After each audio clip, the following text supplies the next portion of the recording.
நன்மை செய்யறதுல சோர்ந்து போகாதீங்க அப்படின்ட்டு பரிசுத்த வேதாகமும் சொல்லுது. அப்படி சோர்ந்து போகாம இருந்தீங்கன்னா என்ன நடக்கும் அப்படின்னா, ஏற்ற காலத்துல நீங்கள் அறுப்பீர்கள். இந்த அறுப்பீர்கள்னா என்னங்க? எனக்கு புரிய மாட்டேங்குது அப்படின்னா, நம்ம வந்து ஒரு விதை விதைக்கிறோம்னு வைங்களேன். விதை விதைச்சிட்டோம். விதைச்ச அன்னைக்கே நம்ம அறுக்க முடியாது. அந்த விதை வந்து முளைக்கணும், அது வந்து வளரணும், அது வந்து நல்ல ஒரு முதிர்ச்சி அடையணும். அதுக்கப்புறமேட்டு நம்ம அறுப்போம் இல்லையா? இதே மாதிரி தான் ஒரு நன்மை செய்றீங்க. யாரோ ஒருத்தவங்களுக்கு நல்லது பண்றீங்க. ஒரு இல்லாதவங்களுக்கு சாப்பாடு குடுக்குறீங்க. படிக்க முடியாத பிள்ளைய படிக்க வைக்கிறீங்க. கல்யாணம் பண்ண முடியாம கஷ்டப்படுறவங்களுக்கு நீங்க கல்யாணம் பண்ணி வைக்கிறீங்க. ஏதோ ஒண்ணு ஒரு நல்ல காரியத்த பண்றீங்க. இன்னைக்கு நீங்க பண்ணி முடிச்சுட்டீங்க. அதுக்கு 50,000மோ, 1,00,000மோ, 2,00,000மோ, 10,00,000மோ நீங்க செலவு பண்ணிட்டீங்க. பண்ணி முடிச்ச உடனே நீங்க அதுக்காக கவலைப்பட வேண்டாம். இது வந்து ஒரு விதை மாதிரி.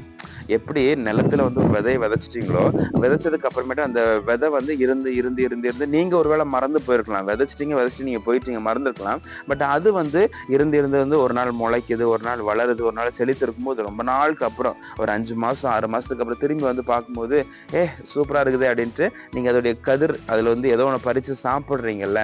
ஸோ இதே மாதிரிதான் நீங்க ஒருத்தங்களுக்கு நன்மை செய்யும் பொழுது அது ஃபியூச்சர்ல உங்களுக்கு பலனா வந்து கிடைக்கும் அப்படின்ட்டு ஆண்டவர் சொல்றாரு, பைபிள் சொல்றது. இது அறுக்கிறது அப்படின்றது. நீங்க இன்னைக்கு விதைச்சிட்டீங்க அப்படின்னா, இன்னைக்கு ஒருத்தவங்க உதவி பண்ணிட்டீங்கன்னா ஏற்ற காலத்துல அறுப்பீர்கள். அது எப்ப நடக்கும்னா நீங்க உதவி பண்ணாதான் நடக்கும். நீங்க வந்து உதவி பண்ணாம இருக்கும் பொழுது ஆண்டவர் அதை பார்த்துக்கிட்டே இருப்பாரு. நீங்க எதுவுமே பண்ணல அப்படின்றதுக்காக உங்களுக்குமே எதுவுமே நடக்காது அப்படின்ற மாதிரி இருக்கும். இன்னைக்கு அந்த உதவி பண்றதுக்கு அப்படின்றது நீங்க வந்து காசு பார்க்காதீங்க. எனக்கு வந்து என்கிட்ட 10 ரூபாய் தாங்க இருக்குது, இதை வச்சுட்டு என்ன பண்றதுக்கு அப்படிங்கும்போது அதுக்கேற்ற ஆட்களை வந்து ஆண்டவர் உங்ககிட்ட அனுப்புவார். அப்படிப்பட்டவர்களுக்கு அந்த 10 ரூபாவை நீங்க உதவி பண்ணலாம். ஸோ நன்மை செய்யறதுல சோர்ந்து போகாதீங்க. இன்னைக்கு நிறைய பேர் சோர்ந்து போயிட்டதுனால நான் எவ்வளவோ பண்ணேன், யாருமே என்ன கண்டுக்க மாட்டேன்றாங்க, அதனால நீ யாருக்குமே நான் பண்ண மாட்டேன் அப்படின்னு நிறைய பேர் சோர்ந்து போய் விட்டதுனால இன்னைக்கு நிறைய பேர் ஹெல்ப் பண்ணவே மாட்டேன்றாங்க, நல்லதே பண்ண மாட்டேன்றாங்க.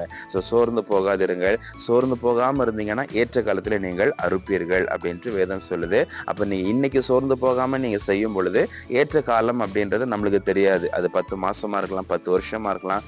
எப்படியா இருந்தாலும் உங்களுக்கு ஒரு ஆபத்து நாள் வரும் பாத்தீங்களா, அந்த டைம்ல ஆண்டவர் அதை திரும்ப அறுப்பதற்கு செய்வார். அதனால சோர்ந்து போகாம நன்மை செய்யுங்க, எதிர்பார்க்காம நன்மை செய்யுங்க. நீங்க நன்மை செஞ்சவங்க உங்களை கண்டுக்கிறனாலும் நீங்க நன்மை செய்யுங்க.